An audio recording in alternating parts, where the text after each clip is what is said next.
الحمد لله وحده والصلاة والسلام على من لا نبي بعد أما بعد فإن خير الحديث كتاب الله وخير الهدي هدي محمد صلى الله عليه وسلم وشر الأمور محدثاتها وكل محدثة بدعة وكل بدعة ضلالة وكل ضلالة في النار فأعوذ بالله من الشيطان الرجيم يا أيها الذين آمنوا قوا أنفسكم وأهلكم نارا وقال الله سبحانه وتعالى أطيعوا الله وأطيعوا الرسول ولا تبطلوا أعمالكم.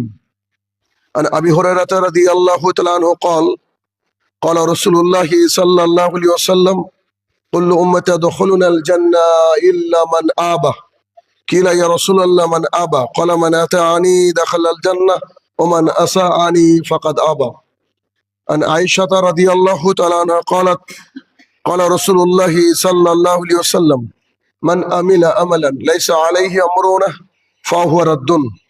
সম্মানিত উপস্থিতি, সর্বপ্রথম আল্লাহ সুবহানাহু ওয়া তাআলার বারগাহে শুকরিয়া জ্ঞাপন করব যে আল্লাহ সুবহানাহু ওয়া তাআলা মালিক ইয়াউমিদ্দিন, বিচার দিবসের একক এবং একচ্ছত্র অধিপতি, যিনি আমাদের হায়াত এবং মওতের মালিক, যিনি আমাদের রিজিক দাতা, সেই মহান রব্বুল ইজ্জাতের বারগাহে শুকরিয়া জ্ঞাপনার্থে আমরা বলি আলহামদুলিল্লাহ। অতঃপর সমগ্র মানব জাতির শিক্ষক, সমগ্র মানব জাতির পথপ্রদর্শক মুহাম্মদুর রাসূলুল্লাহ সাল্লাল্লাহু আলাইহি সাল্লামের উপর শতকোটি সালাত ও সালাম বর্ষিত হোক, আমরা বলি আল্লাহুম্মা আমিন। আমাদের ধারাবাহিক আলোচনার বিষয় তথা আজকের খুতবার আলোচনার বিষয় অল্পে তুষ্টি পর্ব 4। গত এক মাস আগ পর্যন্ত আমরা অল্পে তুষ্টির 3 পর্ব পর্যন্ত আলোচনা করেছিলাম। আবার ধারাবাহিক আলোচনা শুরু হলো, আজকে হচ্ছে পর্ব 4। অল্পে তুষ্টি বা জীবনের চাহিদা কম করলে আল্লাহ সুবহানাহু ওয়া তাআলার প্রিয় বান্দা হওয়া যায়। দুনিয়ার বুকে সামান্য কিছু নিয়ে চললে আখিরাতের এক প্রশান্তিময় জীবন লাভ করা যায়। এই মর্মে আমরা অনেক কোরআন থেকে আয়াত এবং রাসূল সাল্লাল্লাহু আলাইহি ওয়াসাল্লামের মুখনিসৃত হাদিস এবং আইমাই মুজতাহিদিনের কিছু কল আমরা আলোচনা করেছি। তো আজকে 4র্থ নম্বর পর্বে আমরা আরো কিছু ক্ষেত্র দেখব, আরো কিছু জায়গাকে জানার চেষ্টা করব যেখানে আমাদের অল্পে তুষ্টি প্রয়োজন। তার প্রথম অংশ হচ্ছে যে চাহিদা নির্ধারণে অল্পে তুষ্টি। পৃথিবীর বুকে মানুষের চাহিদা শেষ নেই। ইতিপূর্বে আমরা জেনে এসেছি যে রাসূলুল্লাহ সাল্লাল্লাহু আলাইহি ওয়াসাল্লাম বলেছেন যে কোনো আদম সন্তানকে যদি পাহাড় বা উপত্যকা ভর্তি মালামাল দেওয়া হয় 1 2 3, তারপরে সে 4 নম্বরের জন্য অপেক্ষা করবে বা একটা পেলে দ্বিতীয়র জন্য অপেক্ষা করবে। এটা হচ্ছে আমাদের মানুষের একটা বৈশিষ্ট্য। তো আমাদের যে চাহিদা, এই চাহিদা নির্ধারণের ক্ষেত্রেও অল্পে তুষ্টি অর্জন করা অন্যতম এক ইসলামিক বৈশিষ্ট্য বলে আমরা মনে করি। যে আমাদের সমাজে এমন অনেক লোক আছে দেখবেন যাদের টাকা পয়সা অনেক আছে, কিন্তু তারা শান্তিতে বসবাস করে না। কেন? এর পেছনে দায়ী হচ্ছে যে তার চাহিদার উপরে তার কন্ট্রোল নেই, নির্ধারণ নেই। কেন? যে লোক কোটিপতি, সে অল্পে তুষ্টি বা চাহিদার ক্ষেত্রে সে তার গাইডলাইন বা তার সীমারেখা টানতে পারেনি বলেই সে মনে করে যে আমি কোটিপতি, আমার আর কি টাকা আছে, অমুক তো বিলিয়নারি, অমুক তো মিলিয়নারি, অমুক তো আরবপতি, অথবা আমার আরো চাই। তাহলে যেই ব্যক্তির টাকা অনেক, সেই ব্যক্তি তাতে সন্তুষ্ট না। কেন? তার চেয়ে উঁচু যারা, তাদেরকে সে খেয়াল করে। তাহলে সেই ব্যক্তি যদি আমরা হিসাব করে দেখি, সেও তার ভেতর থেকে দারিদ্রতা অনুভব করে। কেন? কোনো কিছু না পাওয়ার যন্ত্রণাকে দারিদ্রতা বলা হয়। আর এমনও সমাজে বিপরীতমুখী কিছু লোক আছে যার সম্পদ একেবারে সামান্য, অল্প কিছু আছে, তারপরে সে তার সীমারেখাকে টেনে দিয়েছে, অর্থাৎ এর উপরে আমার দরকার নাই, আল্লাহ তুমি আমাকে অনেক ভালো রেখেছো, আমার একটা বাড়ি আছে, একটা গাড়ি আছে, আমার বউ বাচ্চা সুস্থ আছে, আমার সামান্য কিছু টাকা আছে, তাতে আমি সন্তুষ্ট। তাহলে দেখেন, যদি মানুষ মনে করে যে আমি চাহিদার জায়গাটাকে একটু সংকীর্ণতা আনবো, অর্থাৎ ক্লোজ করে দেবো, তাহলে সেই ব্যক্তি যা আছে তা নিয়ে সে সুখে থাকতে পারে।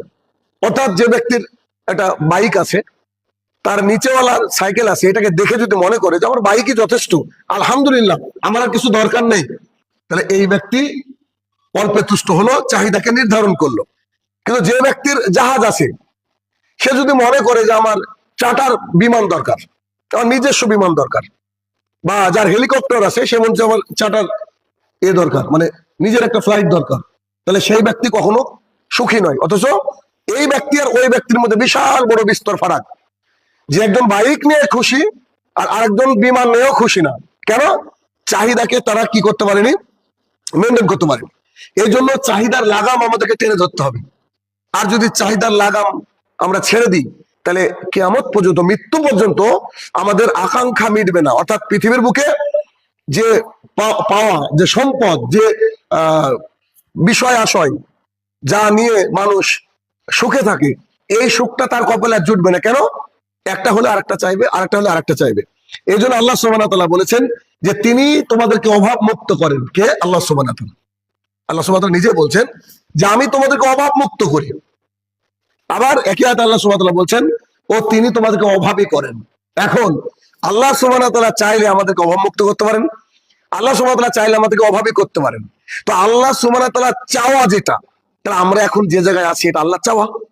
তাহলে এই আল্লাহর চাওয়াতে যদি আমরা সীমারেখা নির্ধারণ করতে পারি যে আল্লাহ আমাকে ভালো রেখেছে, যাক আলহামদুলিল্লাহ, আমাকে তো রাস্তায় দাঁড়িয়ে ভিক্ষা করতে হচ্ছে না, তাহলে এইখানে যদি আমরা লাগামটাকে টানতে পারি, তাহলে আমাদের কি হবে, আমাদের যে চাহিদার নির্ধারণের যে ব্যাপারটা, ওটা আমাদের হাতের কন্ট্রোলে চলে আসবে।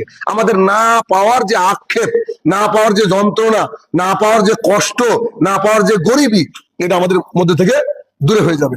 অতএব সুফিয়ান সাউরি রহমতুল্লাহ আলাইহি বলেন যে যারা অল্পে তুষ্ট থাকে, যাদের অল্প আছে, যাক আলহামদুলিল্লাহ, আল্লাহ আমাকে যা দিয়েছে আমি তাতে তুষ্ট, আমার অত বেশি কিছু দরকার নেই, তাকে আল্লাহ তাদেরকে অভাব মুক্ত করে দেন।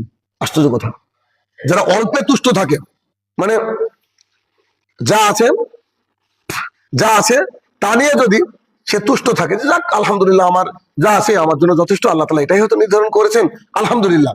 কেউ যদি অল্পে তুষ্ট থাকে, আল্লাহ সুবহানাহু ওয়া তাআলা তাকে অভাব মুক্ত করে দেন। তাহলে আর যারা অল্পে তুষ্টে থাকে না, তাহলে কি করবে? যারা অল্পে তুষ্টে থাকে না, আল্লাহ তাদেরকে দারিদ্রতার মধ্যে নিমজ্জিত করেন। এর বাস্তব প্রমাণ যেটা আমি উদাহরণ দিলাম, আমি জানি না উদাহরণটা বোধহয় বোঝাতে পারিনি আপনাদেরকে, ডিফিকাল্ট হয়েছে কিনা, আরো একবার একটু বোঝানোর চেষ্টা করি। এটা খুব গুরুত্বপূর্ণ জিনিস। কেমন? দেখবেন যার যত বেশি আছে তার তত বেশি অভাব।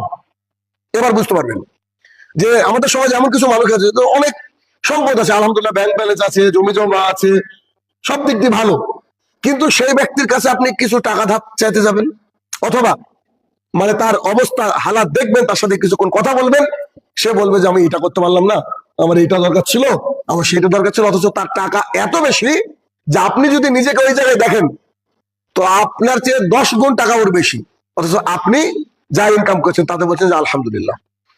আর একটা বাস্তব উদাহরণ দিলে বুঝতে পারবেন। কোন একদিন একটা স্কুল করার লক্ষ্যে, অনেকদিন আগের কথা, বাইরে আমাদের এলাকায় না, আমাকে ডাকলো একটা মিটিং এ। তো ওই মিটিং এ গিয়ে আমি দেখলাম যে দুজন শিক্ষক ছিল, হাই স্কুলের শিক্ষক, যাদের বেতন মিনিমাম 70,000 টাকা, আর আরো অন্যান্য ব্যক্তিরা ছিলেন, ব্যবসায়িক ছিলেন, ইত্যাদি ছিলেন। তো তারা একটা প্ল্যান করছে, পরিকল্পনা করছে। তো আমি এক পর্যায়ে বললাম যে আপনারা কে কি দিতে পারবেন বলেন, যে প্রতিষ্ঠান করছেন এটার জন্য ডোনেশন দিতে হবে, কে কি দিতে পারবেন। তো আমি তাজ্জব হয়ে গেলাম, দুজন স্কুলের শিক্ষক যাদের 70+ বেতন, তারা বলছে যে আমাদের অবস্থা খুব খারাপ, কেননা বাড়ি ঘর শুরু করেছি, লোন নেওয়া হয়েছে। তো পাশে একজন ব্যক্তি ছিল, সেদিন তার 250 থেকে 300 টাকা ইনকাম হয়েছে, সে বলছে আলহামদুলিল্লাহ আমি সুখে আছি। এই হচ্ছে বাস্তবতা, এই হচ্ছে উদাহরণ, যে একজন ব্যক্তি সামান্য মানুষের বাড়িতে খেটে 300 টাকা 500 টাকায় বলে যে আলহামদুলিল্লাহ, সে রাজার হালে আছে, সে তার মতো করে সুখী আছে। কিন্তু যার যত বেশি আছে তার কাছে দেখবেন নাই নাই নাই, এই শব্দটা খুব শোনা যায়। আপনিও চিনেন এমন মানুষ আছে সমাজে, যে তাকে কিছু বলতে গেলে বলবে যে আমার টাকার অভাব, আসলে এই সমস্যা আছে, ওই সমস্যা আছে। কিন্তু একটা গরিব ভিখারি মিসকিন, সে সবসময় তার মুখে আলহামদুলিল্লাহ লেগে আছে। কেন? সে জানে যে আল্লাহ আমাকে যতটুকু দেওয়ার দিয়েছে এতে আমি সন্তুষ্ট, আল্লাহ যদি ইচ্ছা হয় আল্লাহ বেশি দিবে, আল্লাহ যদি ইচ্ছা আল্লাহ কম দিবে, কারণ একদিন সব কিছু রেখে কি করতে হবে, চলে যাবে আল্লাহ তাআলার কাছে। অতএব সেদিন আর কারো কিছু লাগবে না। এই যে এত ব্র্যান্ডেড পোশাক পরি, সেদিন আর কিন্তু কাফনের কোনো ব্র্যান্ড হবে না। অতএব আমাদের যে চাহিদা, এই চাহিদা নির্ধারণের ক্ষেত্রে কি করতে হবে, যে মানে আমাদের গাইডলাইন টানতে হবে যে এর উপরে দরকার নাই, যথেষ্ট। আরেকটা উদাহরণ দেওয়া যেতে পারে যে ইমাম গাজ্জালি রহমতুল্লাহ আলাইহি, একজন বিখ্যাত ব্যক্তিত্ব, তিনি বলেন যে ব্যক্তি প্রতিদিনের খাদ্য তালিকায়, এ বাক্য খুব কঠিন বাক্য, যে ব্যক্তি তার প্রতিদিনের খাদ্য তালিকায় এক টুকরো রুটি পেয়ে সন্তুষ্ট থাকবে, ভাত পোলাও বিরিয়ানি না, তার খাদ্য তালিকায় এক টুকরো রুটি পেয়ে কি করবে, সে সন্তুষ্ট থাকবে, সে সব ধরনের চাহিদা কামনা ইত্যাদিতে অল্পে তুষ্ট থাকতে পারবে। অর্থাৎ তার কোনো আহামরি বিষয় থাকবে না, যেটা না পেলে আমি এই সেই ইত্যাদি। অর্থাৎ সে নিজেকে মনে করবে যে আমি অভাব মুক্ত, আমি স্বাধীন, আলহামদুলিল্লাহ, আল্লাহ আমাকে যতটুকু দিয়েছে তাতে আমি সন্তুষ্ট। আর এই ক্ষেত্রে যারা অল্পে তুষ্ট, তাদের কিন্তু ইবাদতের গতি ভিন্ন হয়। কেননা যাদের আকাঙ্ক্ষাই অনেক উঁচু, তারা সবসময় সলাতের সময় পায় না, আবার সলাতের মধ্যে আসলেও তাদের মাথার মধ্যে থাকে যে কি করে ইনকাম করতে হবে, এই জমিটা কিনতে হবে, এই প্লটটা কিনতে হবে, নানান চিন্তা তার মাথার মধ্যে গজগজ করতে থাকে, এবং এই চিন্তা নিয়ে এসে কবরে যায়। এই জন্য তো বলা হয়েছে হাত্তা জুরতুমুল মাকাবির, তোমরা কবরের মাটি দেখলে তবে তোমরা কি হও, মানে তোমাদের চাহিদাকে সীমিত করে দাও, আর লাগবে আর লাগবে না। এই জন্য যারা অল্পে তুষ্ট, তারা আল্লাহর ইবাদত বন্দিগিতে এক্সপার্ট, আল্লাহ তাআলার ইবাদত বন্দিগিতে করতে তার ভালো লাগে, তার কোনো গাফিলত আসে না। কিন্তু যারা অল্পে তুষ্ট নয়, তাদের চাহিদা অনেক, একদম আকাশ কুসুম আকাশ সম, তারা বারবার করে মানে করতে থাকে যে না আমার এই দরকার সেই দরকার। সে ব্যক্তি না ইবাদত করতে পারে, না দুনিয়ার বুকে কিছু করতে পারে, কারণ আল্লাহ তাআলা দেওয়ার মালিক, তা আল্লাহ তাআলা যদি না দেয় তাহলে আমরা কোথায় পাবো? এই জন্য আমাদেরকে যে চাহিদা, এই চাহিদা নির্ধারণের ক্ষেত্রে আমাদেরকে অল্প তুষ্ট অর্জন করতে হবে। দ্বিতীয় বিষয় হচ্ছে সুনাম সুখ্যাতি, এর ব্যাপারে অল্প তুষ্ট অর্জন করতে হবে। এটা খুব কঠিন একটা কথা। এটা কেমন, যে সুনাম সুখ্যাতি এই দুটো রিজিক। আমরা মনে করি রিজিক মানে শুধু টাকা পয়সা ভাত, না। সবচেয়ে উন্নততর রিজিকের নাম হচ্ছে সুস্থতা, তারপরে রিজিকের নাম হচ্ছে ফেম, খ্যাতি, যে আপনাকে কতজন চিনে, কতজন ভালোবাসে, কতজন আপনাকে অ্যাপ্রিসিয়েট করে, এইটা। তো সেই সুনাম সুখ্যাতির ব্যাপারে কি করতে হবে, অল্পে তুষ্টি অর্জন করতে হবে। বেশ কিছু উদাহরণ দিব ইনশাআল্লাহ এই বিষয়ে। একটা জিনিস মাথার মধ্যে রাখতে হবে যে আল্লাহ সুবহানাহু ওয়া তাআলা কাউকে সম্মান দেওয়ার মালিক, আল্লাহ সুবহানাহু ওয়া তাআলা কাউকে অপমান করার মালিক। আচ্ছা, তো যেটা আল্লাহ সুবহানাহু ওয়া তাআলা যার জন্য যতটুকু প্রযোজ্য, তিনি তো সবচেয়ে ভালো বুঝবেন, তিনি তাকে অতটুকু দিবেন। কিন্তু মানুষ আমরা করি কি, যে আমরা ভাইরাল হওয়ার নেশায়, আমরা একে অপরের সাথে পরিচিত হওয়ার নেশায়, আমরা গোটা বিশ্ব আমাকে চিনুক, এই চিন্তায় মানুষ তার যে অল্পে তুষ্টির জায়গা সে থেকে ছাড়িয়ে অনেক দূরে চলে যায়, এবং অন্যায় কাজ করতেও তার দ্বিধা হয় না। এরকম উদাহরণ বহু রয়েছে। আমরা যারা বক্তৃতার লাইনে আছি, তাদের মধ্যে এমন অনেক বক্তা আছে, অনেক মানুষ আছে, যে দিন রাত কি করে ভাইরাল হওয়া যায়, কি করে একটা মানুষের মানে মনের মধ্যে পৌঁছানো যায়, কি করে সবাই আমার ভিডিও দেখবে, কি করে সবাই আমাকে বলবে যে ও আপনি অমুক, আপনি তমুক। এই চিন্তায় কিন্তু মানুষ আজকাল ব্যস্ত। কিন্তু সলফে সালিহিনরা তা নয়। তিনারা মনে করতেন যে তাদেরকে যেন পৃথিবীতে কেউ না চিনে, তাদেরকে যেন পৃথিবীতে কেউ না চিনে। কেননা পৃথিবীতে যদি চিনে মানুষ বেশি, তত বেশি হিসাব আল্লাহ তাআলার কাছে দেওয়া লাগবে।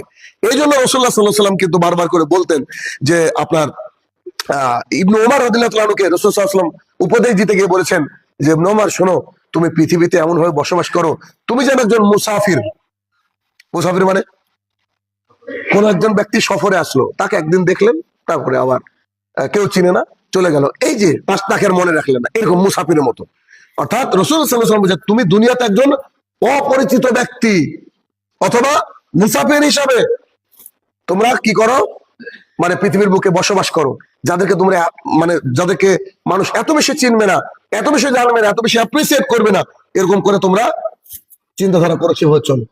অপর জায়গায় আল্লাহ রাসূল সাল্লাল্লাহু আলাইহি ওয়াসাল্লাম বলেছেন যে ব্যক্তি খ্যাতি লাভের আশায় পোশাক পরিধান করে, যে এই পোশাক পরিধান করলে একদম বিশাল একটা খ্যাতি সম্পন্ন মানুষ, তাকে দেখলে সবার চেয়ে একটু আলাদা মনে হয়, এরকম কিছু করে, কিয়ামতের দিন আল্লাহ সুবহানাহু ওয়া তাআলা তাকে অপমানের পোশাক পরাবে।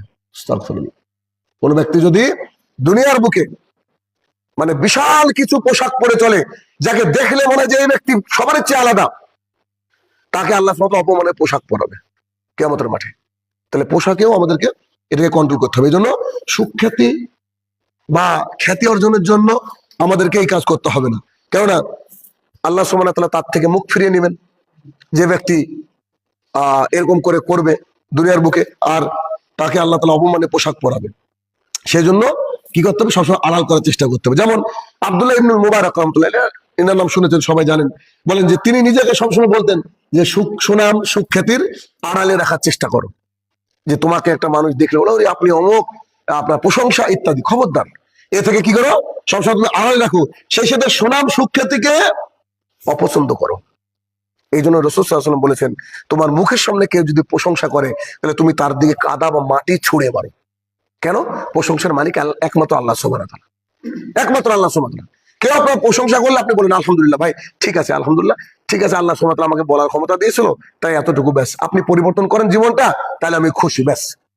আর কেউ প্রশংসা করছে আর আমি পায়ের উপরে পা তুলে পাখানা নড়াচ্ছি আর বলছে হ্যাঁ হ্যাঁ আমি এটারই প্রশংসার যোগ্য, আউযুবিল্লাহ, এর থেকে কি করতে হবে, সবসময় দূরে থাকতে হবে। এই জুহুদ বলা হয় আরবিতে, যার মানে হচ্ছে আত্মপ্রচার। অতএব এ থেকে আমাদের কি করতে হবে, দূরে থাকতে হবে। একটা মজার একটা ঘটনা আছে, ছোট্ট একটা ঘটনা, সেটা হচ্ছে যে ইবনুল মুবারক রহমতুল্লাহ আলাইহির ছাত্র, ইবনুল মুবারক রহমতুল্লাহ আলাইহির ছাত্র হাসান ইবনু রাবি রহমতুল্লাহ আলাইহি, তিনি বলছেন যে একদিন আমি আব্দুল্লাহ ইবনুল মুবারক রহমতুল্লাহ আলাইহি, তিনি ওনার ছাত্র, মানে ছাত্র আর শিক্ষক উভয়, বলছে একদিন আমি উস্তাদের সাথে ছিলাম, ইবনুল মুবারকের সাথে ছিলাম। তো তিনি আমাকে একটা কূপের কাছে নিয়ে আসলেন, তেষ্টা পেয়েছিল, দুজনের পানি পান করব, কূপের কাছে নিয়ে আসলেন। তো সেখানে দেখছিলাম যে লোকজন পানি উঠে পান করছিল, সবাই পানি উঠাচ্ছে আর পান করছিল। ইবনুল মুবারক রহমতুল্লাহ আলাইহি, মানে আমার উস্তাদ, করলেন কি, তিনিও সেইখানে পানি পান করতে গেলেন, তিনিও সেখানে পানি পান করার জন্য গেলেন। কিন্তু মানুষরা, লোকজনরা তাকে চিনতে পারলো না, লোকজনরা তাকে চিনতে পারলো, এটা ইবনুল মুবারক রহমতুল্লাহ আলাইহি, বিখ্যাত একজন আলেমে দ্বীন, গোটা বিশ্ব যাকে চিনে, তিনারা চিনতে পারলেন না। তো চিনতে না পারলে কি হবে, একে অপরে ধাক্কা ধাক্কি করে শুরু করে দিল, মানে সবাই পানি নেওয়ার জন্য চিন্তায় ছিল, যার ফলে একে অপরে ধাক্কা ধাক্কি করে শুরু করে দিল। এবং অবশেষে তিনি ভিড় থেকে বের হয়ে আসলেন, পানি পান করতে পারলেন না। তো আসার পরে বলছেন তিনি, এটাই হচ্ছে আসল জীবন। তিনি দেখেন কত বড় একজন বিখ্যাত ব্যক্তিত্ব, তিনি বলছেন এটাই হচ্ছে আসল জীবন, যেখানে আমি চলবো আর আমাকে কেউ চিনতে পারবে না, আর আমার সুনাম আমাকে সম্মানও করবে না, আমার সুনামও করবে না, আমার প্রশংসা করবে না, এটা হচ্ছে আমার অরিজিনাল জীবন। চিন্তা করো তাহলে, এত বড় বড় বিখ্যাত মুহাদ্দিস যারা, তারা কি করে নিজেকে আড়াল করে রাখতেন, যে ভিড়ের মধ্যে গেলেন, মানুষের ধাক্কা মেরে ওকে বের করে দিল, চিনতে পারলো না, অথচ এত বড় একজন আলেমের দিন। বর্তমানে এমন হয়, কিন্তু বর্তমান সময়ে সোশ্যাল মিডিয়ার সময়, এই জন্য খুব মুশকিলের ব্যাপার। মানে আমাদের মতো মানুষও যেখানে যায় মানুষ চিনতে পারে, এটাও নিজেরও খারাপ লাগে। হয়তো কিছুটা বেনিফিট পায়, কোথাও হয়তো জানে যে অমুক, এই একটু বেনিফিট পাওয়া যায়, কিন্তু এক আড়াল করা, এখন তো আড়াল করা সম্ভব নয়, তবে সম্ভব না হলেও অন্তত নিজের সিনা যেন টান না হয়, নিজের মানে এটা শুনে যেন, প্রশংসা শুনে যেন নিজে একবারে মানে খুব ফুলে ফেপে হয়ে গেলাম, বড় হয়ে গেলাম, এমনটা যেন না হয়, এটাকে চেষ্টা করতে হবে। এই জন্য যশ খ্যাতি ইত্যাদি থেকে বেঁচে থাকার চেষ্টা করতে হবে। সবসময় নিজেকে মনে করতে হবে যে আমি হচ্ছে আল্লাহ সুবহানাহু ওয়া তাআলার গোলাম, খাঁটি গোলাম হওয়ার চেষ্টা করতে হবে। এই বিষয়টা আমাদেরকে মাথার মধ্যে রাখতে হবে। 3 নম্বর পয়েন্ট হচ্ছে যে ক্ষমতা ও নেতৃত্বের ব্যাপারে অল্প তুষ্টি থাকা। ক্ষমতা আর নেতৃত্ব, এটা চরম একটা দুনিয়ার রোগ, যেগুলো আলোচনা করছি প্রায় সবই দুনিয়ার বুকের বড় রোগ।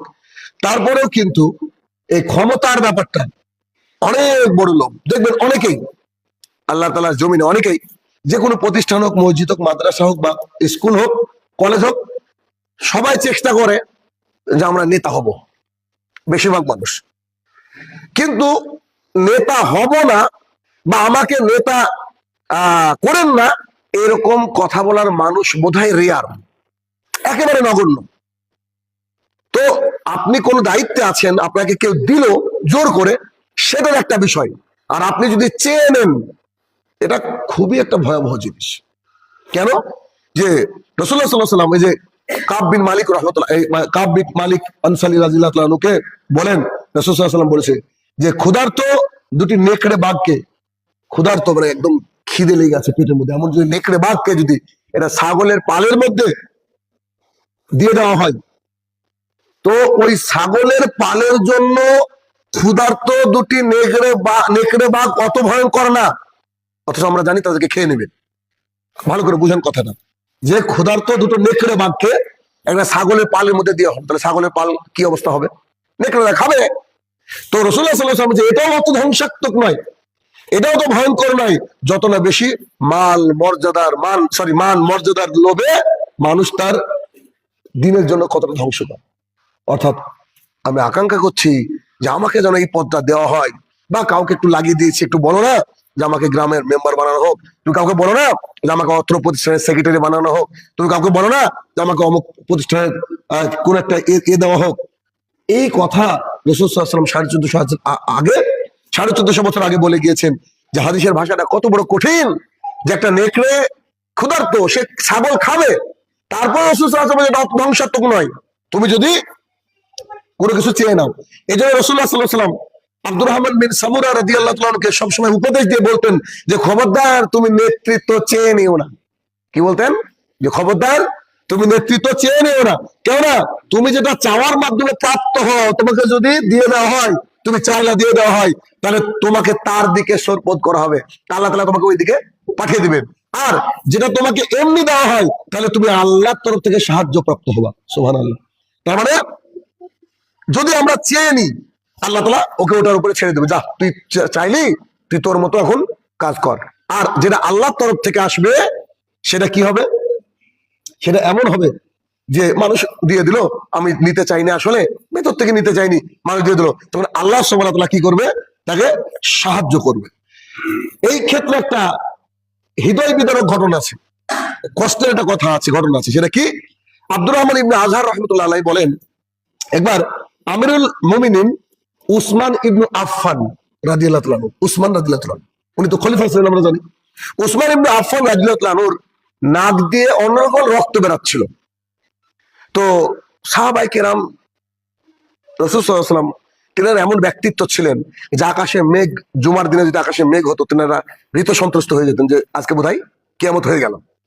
তো সিমিলারলি তাদের যখন কোনো অসুস্থ হতেন, তারা মনে করতেন যে আল্লাহ তাআলা হয়তো আমাকে তুলে নেবেন, এত একটা ভয়ের মধ্যে থাকতেন। এটা আমাদেরও থাকা উচিত। তো উসমান ইবনে আফফান রাদিয়াল্লাহু তাআলা আনহু যখন তার নাক দিয়ে রক্ত গড়িয়ে পড়তে লাগছে, এমন অবস্থায় তখন তিনি তার গোলাম একজন ছিলেন, নাম ছিল হুমরান।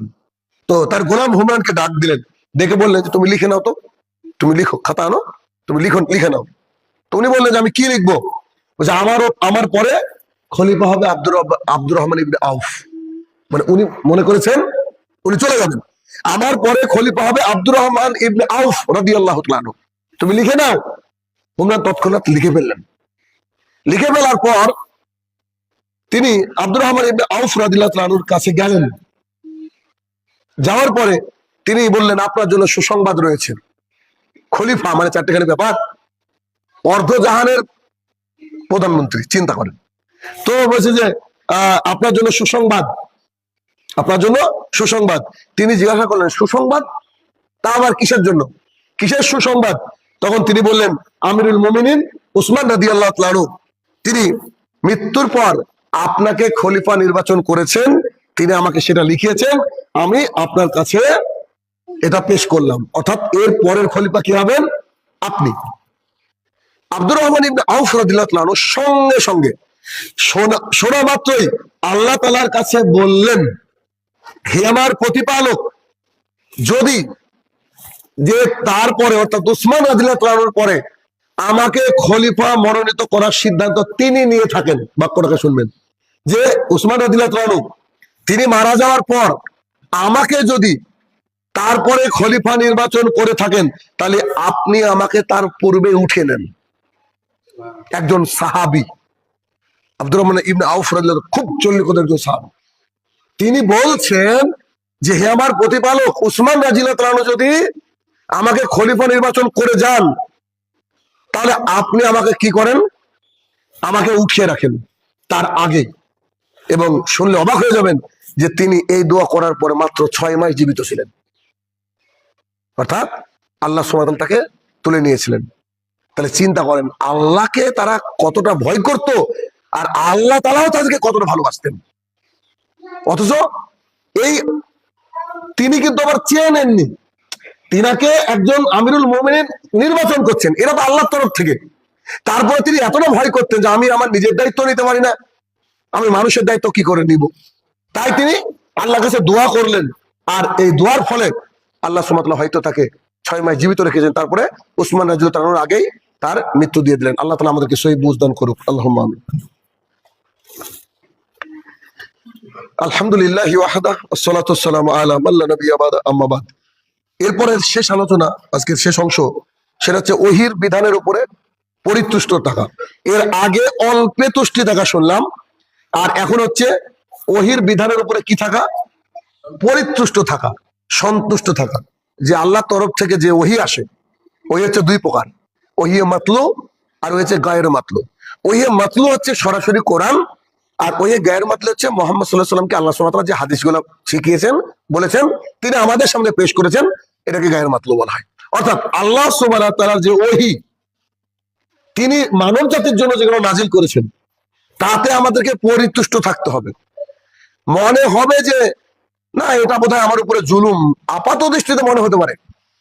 যখন মনে হবে এটা জুলুম, তাহলে বুঝতে হবে যে আমাদের ব্রেন ঘাটতি আছে, ব্রেনে কোনো জায়গায় আমাদের জানার যে জায়গাটা, এটা আল্লাহ সুবহানাহু ওয়া তাআলা কম দিয়েছে, অথবা আমরা ওটাকে ইউজ কম করছি। কেননা আল্লাহ সুবহানাহু ওয়া তাআলা তার এই পৃথিবীবাসীর জন্য যা কিছু করেছেন সবকিছু কল্যাণকর, সবকিছু কল্যাণকর।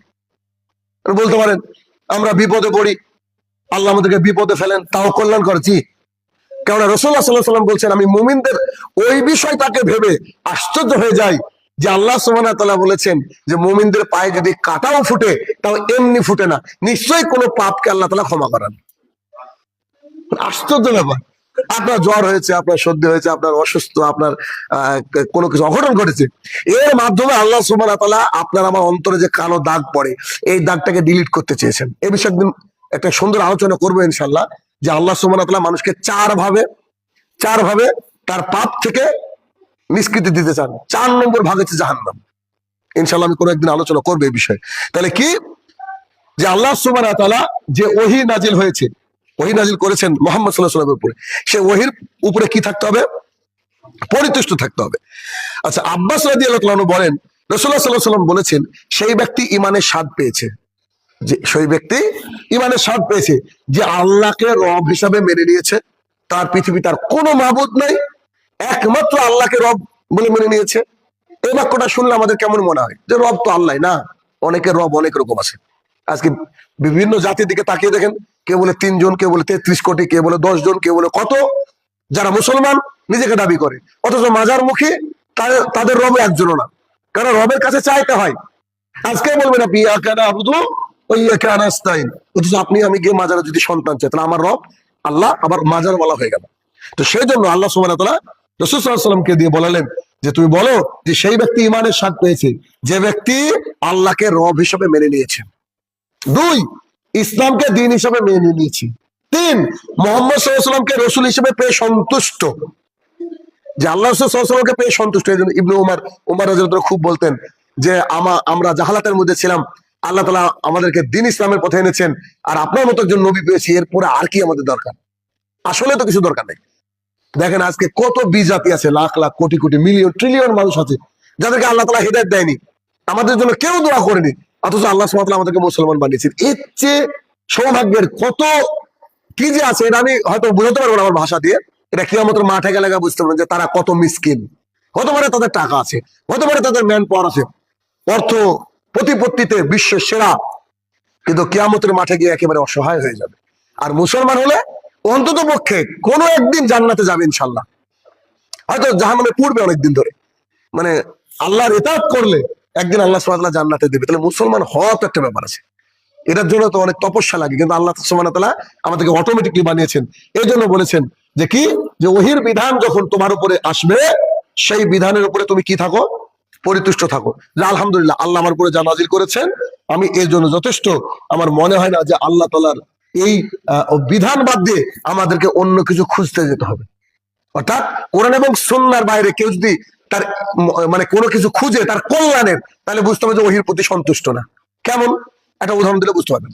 যেমন ধরেন অনেকেই যারা মডার্ন যুগের মানুষ, বর্তমান সময় আমাদের সময়ের মানুষ, তারা কি বলে জানেন, ইসলামের সব বিধান ভালো, কিন্তু একজন বিবাহিত পুরুষ বিবাহিতা নারী জিনা করলে তাকে গলা পর্যন্ত পুঁতে দিয়ে তার উপরটাকে ইট পাথর দিয়ে মেরে উড়িয়ে দিতে হবে, মেরে ফেলতে হবে, এটা বর্বর না? এটা মানুষ বলে।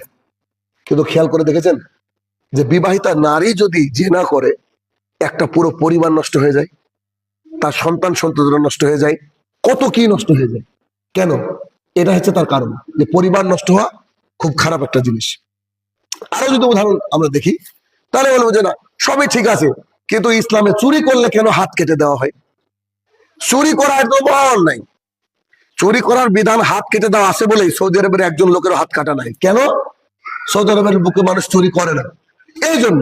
তাই নিয়ম যত কড়া করবেন মানুষ তত পাপ থেকে দূরে থাকবে, এটা স্বাভাবিক কথা। কিন্তু আমরা এই বিষয়টা বুঝি না। তো এই জন্য যেমন এই যে আল্লাহ সুবহানাহু ওয়া তাআলা কোরআনুল কারীমে 4টে বিয়ের কথা বলেছেন, যে একজন পুরুষ 4টে বিয়ে করতে পারে। এটা এখন আমরা বুঝতে পারবো না, যখন আরো দিন যাবে তখন আমরা বুঝতে পারবো যে নারী এত বেড়ে যাবে, এত বেড়ে যাবে যে কোন একজন নারী যদি খালি পুরুষের আন্ডারে থাকতে চায় তাহলে সে নিজেকে ধন্য মনে করবে। একসময় আসবেই যে একজন মানুষের 4টি করে স্ত্রী হবে। কেন? যদি এখন বর্তমানে যে সমীক্ষা, তাতে পুরুষের চেয়ে নারী এত বেশি, যদি পুরুষরা একের অধিক বিয়ে না করে তাহলে কিন্তু এই নারীরা পতিতাবৃত্তি করবে, নিজের শরীরকে বিক্রি করে খাবে, এটা তো হারাম। অথচ একজন পুরুষ সে যদি চায় 2জন নারীকে পুষতে পারে, 3জন নারীকে পুষতে পারে। ইসলাম বলছে তুমি 1 2 3 4 করো, যদি ইনসাফ কায়েম না করতে পারো একটা যথেষ্ট। তোমাকে জোর দেওয়া হয়নি যে তোমাকে করতে হবে, এটা বলা হয়নি, কিন্তু বিধানটা দিয়ে রেখেছে। তাহলে মেয়েদেরকে এটাকে মেনে নিতে হবে। তারা স্বামীর ভাগ দিতে চাইবে না, এটাও সত্য কথা, কিন্তু মেনে নিতে হবে যেটা আল্লাহ তাআলার বিধান। রাসূলুল্লাহ সাল্লাল্লাহু আলাইহি ওয়াসাল্লাম যেমন একটা হাদিস বুঝতে অনেক অসুবিধা হয়েছিল কিছুদিন আগ পর্যন্ত, যে রাসূলুল্লাহ সাল্লাল্লাহু আলাইহি ওয়াসাল্লাম বলেছেন তোমাদের খাবারে যদি মাছি বসে, মাছি, তো মাছির বৈশিষ্ট্য হলো যে ও খাবারে বসার সাথে সাথে বাম ডানা, ওর বাম দিকের পাখা আছে, বাম ডানা ডুবিয়ে দেয়। তো রাসূল সাল্লাল্লাহু আলাইহি ওয়াসাল্লাম যে বাম ডানায় তার জীবাণু থাকে, ওই খাবার খেলে আপনার পেটে অসুস্থ হবেন আপনি, আমি অসুস্থ হব। রাসূলুল্লাহ সাল্লাল্লাহু আলাইহি ওয়াসাল্লাম বলছেন ওই মাছিকে খাবারের মধ্যে ডুবিয়ে দাও। আশ্চর্য কথা, ওই মাছিকে খাবারের মধ্যে ডুবিয়ে দাও। মাছির বাম ডানায় রোগ থাকে, ডান ডানায় অসুখ থাকে, নিরাময় থাকে। তখন বিজ্ঞানীরা বলছে এই তো পেয়েছি, মাছি কিসের উপরে নোংরার উপরে বসে, আর ওই খাবারকে আল্লাহ রাসূল বলছে যে ডুবে দিতে হবে, এ তো মিথ্যা কথা। তখন বিজ্ঞানীরা করলো কি, একটা টিউব নিল, টিউব, ওই যে টেস্ট টিউব, ওই টিউবের মধ্যে একটা মাছিকে দিল। ফার্স্ট মাছিকে দেওয়ার পরে দেখছে যে মাছি, মানে তারা মাইক্রোস্কোপে দিয়ে দেখছে, মাছিকে একবার দিয়ে দিয়েছে, মাছি ওখানে বাম ডানে ডুবে পালিয়ে গেছে। পালিয়ে যাওয়ার আর সুযোগ পায়নি, পরে আরেকটা টিউব আছে ওখানে আটকে রেখেছে। তো তখন ওরা মাইক্রোস্কোপে দেখছে যে এতে অনেক জীবাণু আছে, এটা খেলে মানুষ অসুস্থ হয়ে যাবে। তখন ওরা করলো কি, ওই মাছি থেকে আবার আরেকটা টিউবে ছিল, ওই টিউব থেকে তাড়িয়ে নিয়ে আসলো, এসে মুখ বন্ধ করে কিছুক্ষণ ঝাঁকিয়ে রাখলো মাছিটাকে, রাখার পরে মাছিটাকে বের করে ফেললো। এখন মাইক্রোস্কোপে গিয়ে একেবারে তাজ্জব ব্যাপার, যে মাইক্রোস্কোপে গিয়ে দেখছে যে যেমন খাবার তেমন, ওখানে কিচ্ছু নাই। সুবহানাল্লাহ, আল্লাহ সুবহানাহু এই হাদিসটা বুঝতে তাদের কষ্ট হয়েছিল। তো তারা একটা মাছি দিয়ে পরীক্ষা করেনি, যে একটা মাছিতে হতেই পারে বোধহয়, এরকম কয়েকশো মাছি দিয়ে পরীক্ষা করে দেখছেন যে মুহাম্মদ সাল্লাল্লাহু আলাইহি ওয়াসাল্লাম যেটা বলেছেন এটাই হচ্ছে ফাইনাল। সুবহানাল্লাহ বিহামদি। এখানে বুঝতে হবে যে আমাদেরকে ওহী যেটা আল্লাহ সুবহানাহু ওয়া তাআলা নাজিল করেছেন, এই ওহীর পরে আমাদেরকে কি করতে হবে, সন্তুষ্ট থাকতে হবে। আল্লাহ সুবহানাহু ওয়া তাআলা আমাদেরকে সেই বুঝদান করুক, আল্লাহুম্মা আমিন। হে আমার প্রতিপালক, আমরা যেন সৎ পথে চলতে পারি, আল্লাহ তুমি সেই তৌফিক আদা করো, আল্লাহুম্মা আমিন।